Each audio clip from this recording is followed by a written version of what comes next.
कविता है, अगर आप सुने जी कि मादर है। गालियाँ आखिर क्यों हम इनसे इतना अडिक्ट हो जाते हैं?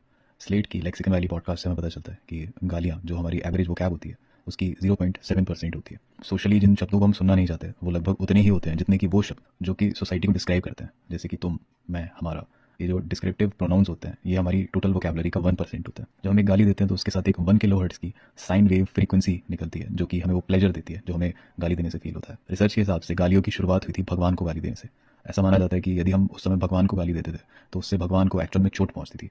ऐसी एक गाली थी गैडजुक्स, जहाँ जीसस की जो कीलें होती थी उनकी बात की गई थी।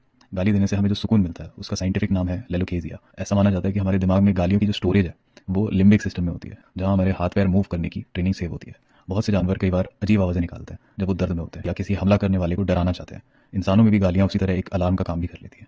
गालियाँ इवॉल्व हो रही हैं।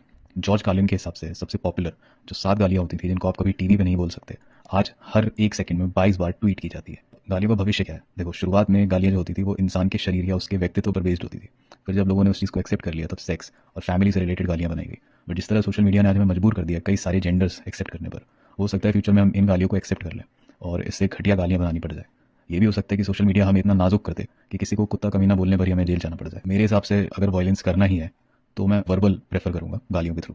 तो भेजो ये वीडियो उसको जो समझ जाए कि उसको क्यों भेजी।